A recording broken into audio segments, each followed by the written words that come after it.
Frères et sœurs, je vous salue. Enfin, là c'était officiel, mais ce n'était pas à 100%. Il y avait beaucoup de spéculations, il y avait beaucoup de murmures et de sursauts, mais là c'est bon. Alassane Ouattara sera bel et bien candidat en 2025. Oui, frères et sœurs, il a décidé de faire un 4e mandat.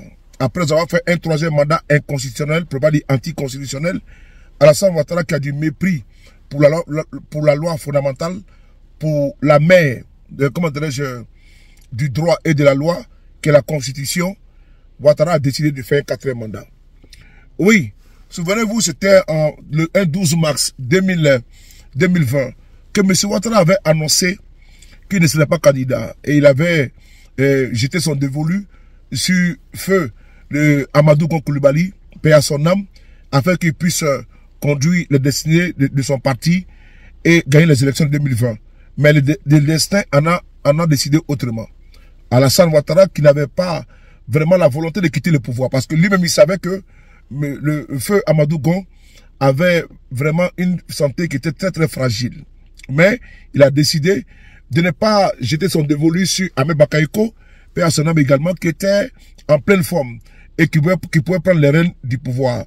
Il a jeté son dévolu sur celui-là même qui n'était pas apte, puisqu'il avait subi de lourdes opérations, interventions, et le feu Amadou Gon n'était pas apte. Même quand le choix a été jeté sur lui, beaucoup d'observateurs avertis, analystes avertis, avaient, douché ce choix, puisqu'ils savaient qu'il ne pouvait pas faire long feu. En tout cas, après avoir dit ça, Alassane Ouattara a tamisé au sein de son parti politique. Il a vu que Bitogo ne peut pas faire l'affaire. Le ministre actuel, Premier ministre, ne peut pas également faire l'affaire, puisque c'est un poids plume. Le vice-président, on n'en parle pas, c'est quelqu'un qui n'est pas populaire et qui n'est même pas intéressé à la politique. C'était un banquier, il était tranquillement à la BCAO. Ouattara a décidé de le faire venir en Côte d'Ivoire et il sait de faire valoir. C'est lui qui décide, c'est lui qui va à toutes les cérémonies pour représenter M. Alassane Ouattara. Voici le rôle qu'il y a dévolu. Sinon, le vice-président de la Côte d'Ivoire, c'est comme si il n'existait pas. Et même politiquement parlant, il n'a pas de fief. Bon, c'est un monsieur, comme je l'ai dit en prélude, il n'est pas destiné et il n'est pas politique. Lui, c'est un technocrate. Mieux, Alassane Ouattara avait peur que certains puissent rejoindre d'autres partis de l'opposition.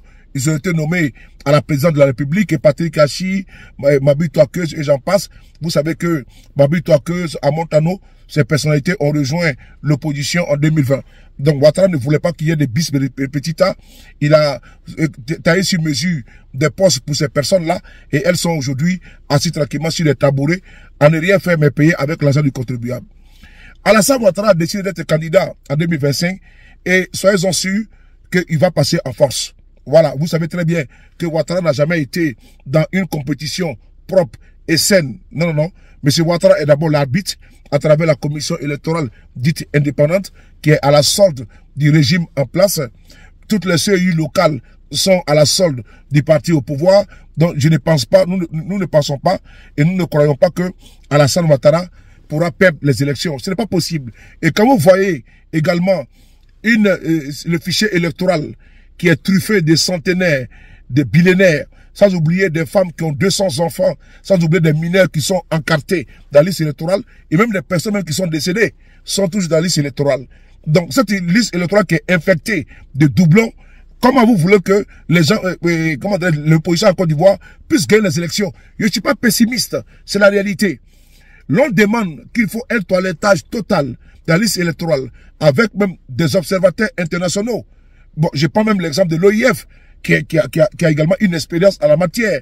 La Côte d'Ivoire refuse, pour ne pas dire les partis au pouvoir refusent. Alors que sous le magistère du président Gbagbo Leroy, la commission électorale même était au maître de l'opposition. Parce que Gbagbo n'avait pas peur d'aller de donner l'opposition à ses adversaires. Parce que quand il sait que sociologiquement, politiquement, tu es majoritaire, tu n'as pas à avoir peur. Mais Ouattara est aujourd'hui l'arbitre, il est le spectateur, il est arbitre de touche, il est joueur. Donc, avec ça, comment vous voulez que... Vous savez très bien que les mêmes causes produisant les mêmes effets, et donc comment vous voulez que Ouattara puisse rempiler, puisse être candidat et qu'il perde les élections? Ce n'est pas possible. Techniquement, politiquement, mathématiquement, et mieux, par le prisme de la tricherie, Ouattara ne peut jamais perdre les élections en Côte d'Ivoire. C'est un constat clair et net que celui qui refuse de voir, refuse de voir. Mais Alassane Ouattara a décidé d'être candidat en 2025. Et l'opposition, dans cette posture, on a vu le président Gbagbo Laurent faire l'appel de Benoît. Et aujourd'hui, l'on constate également qu'il y a une nouvelle coalition de l'opposition qui s'est créée. Et cette coalition demande un dialogue politique national. Mais Alassane Ouattara ne s'asseyera jamais avec son opposition. Parce que l'opposition en Côte d'Ivoire, le rapport de force n'existe pas. En politique, là, il y a également les rapports de force qui comptent et qui priment dans la balance. Qu'est-ce qu'il y a? Ça fait maintenant 15 ans qu'Alassane Ouattara est au pouvoir. Il faut que est-ce qu'on n'a pas vu l'opposition dans un stade comme le stade de BMP, le stade Félix Houphouët-Boigny, ou bien faire des manifestations éclatées? Non. Pacifique et bien évidemment. Non. L'opposition fait des manifestations dans des endroits, place Figayo, place Houphouët-Boigny, ainsi de suite. Mais dans des endroits comme mythiques, comme les stades ou bien des marches que Alassane Ouattara a proscrit en Côte d'Ivoire. Les manifestations en Côte d'Ivoire, encadrées par la police pour faire des démonstrations de force, se sont interdites en Côte d'Ivoire. Et donc, comment? C'est à travers cela que l'on jauge la popularité de l'opposition. Quand l'opposition va dire, bon, nous allons manifester d'Adjamé jusqu'à la place de la République, à la place de la République, on va faire sortir 1 million de personnes, mais s'il y a une marée humaine qui sort, la communauté internationale, même l'opinion va dire que l'opposition est en force. Mais encore une fois, ce n'est pas le cas. Ouattara vous donne une salle, vous êtes 3 000, 5 000 dedans, et c'est tout. Il ne veut pas voir quelqu'un à l'extérieur, parce qu'il sait que les gens à l'extérieur, ça va faire un déclic au niveau de l'opinion, pour dire effectivement, l'opposition est vent debout. Donc, rapport de force, l'opposition n'a pas, vis-à-vis du parti au pouvoir. Et quand Ouattara, son RDA était au pouvoir, et il ne s'alignait pas. Mais regardez, à chaque fois que l'opposition veut sortir en Côte d'Ivoire, l'opposition est réprimée dans le sang. Les Baka verts et j'en passe, on a vu en 2020. Mieux, ils ont envoyé Petr. Oui, l'opposition de Côte d'Ivoire, la nouvelle coalition qui a été créée, mais ils disent qu'ils ne veulent pas entendre parler. Ils disent qu'ils sont minoritaires et donc ils n'ont pas le temps de faire un dialogue avec une seule opposition. On écoute le porte-parole du gouvernement ivoirien et on avance. Cyprien Kwasi pour Abidjan.net. Monsieur le ministre, la porte-parole de la coalition pour l'alternance pacifique, Simone Olivier Gbagbo, affirmait lors du lancement de cette coalition avoir adressé 2 courriers au gouvernement ivoirien à l'effet d'obtenir un dialogue politique pour garantir une élection inclusive, transparente et apaisée. La porte-parole a même indiqué que cette question était urgente. Alors, ma question est de savoir, est-ce que le gouvernement ivoirien confirme avoir reçu les 2 courriers? Et aussi, la seconde, est-ce que le gouvernement envisage d'ouvrir le dialogue politique tant sollicité par les partis de l'opposition ivoirienne? Merci. Alors, ce qu'il faut éviter à notre pays, c'est cet éternel recommencement, un peu comme Sisyphe dans la mythologie gréco-latine. Je peux comprendre que certains partis politiques n'existaient pas quand le dialogue politique a eu lieu. Vous me parlez d'une coalition, mais certains partis membres de cette coalition ont participé au dialogue politique. Je pense que ce serait bien que ces partis-là puissent partager les conclusions de ce dialogue politique-là avec ceux qui n'existaient pas au moment où le dernier dialogue politique a eu lieu.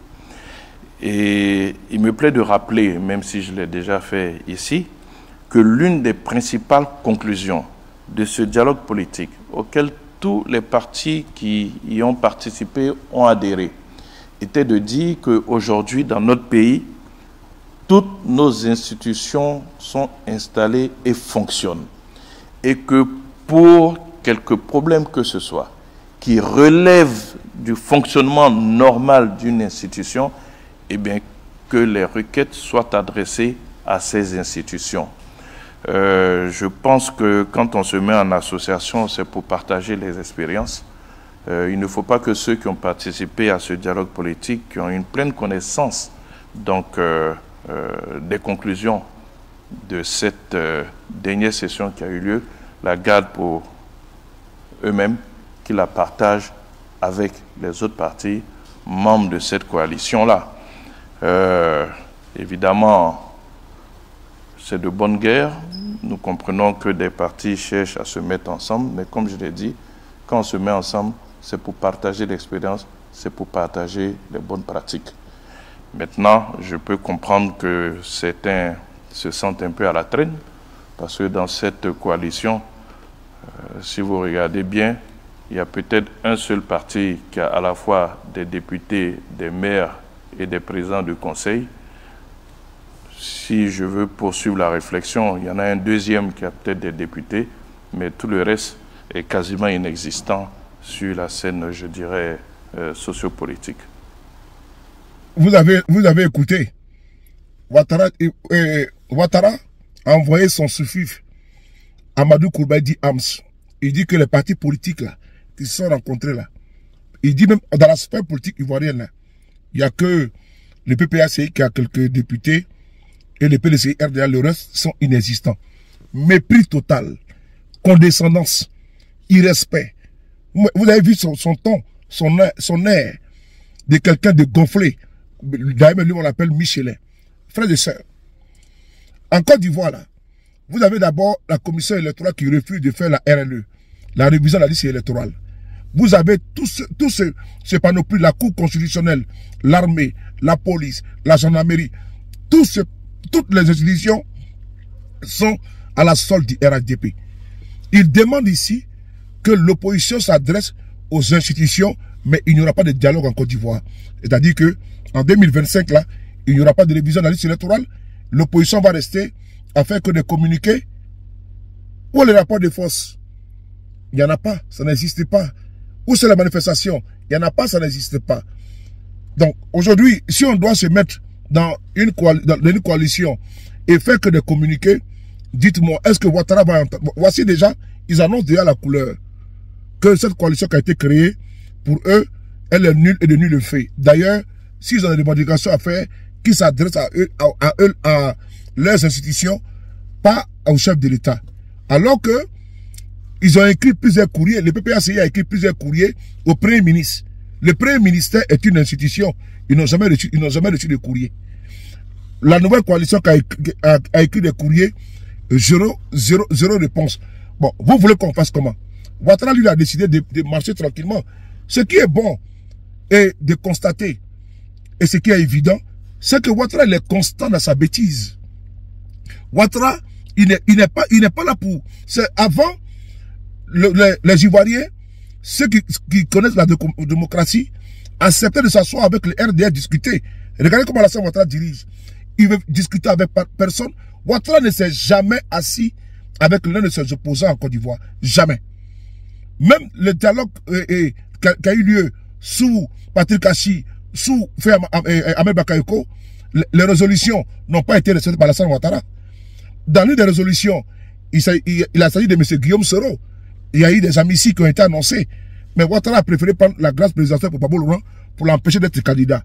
Mais c'est Guillaume Soro, on n'en parle pas. Donc Alassane Ouattara, comme il a décidé disqualifier comment dirais-je, Gbagbo Laurent, disqualifier Guillaume Soro et se faire un boulevard.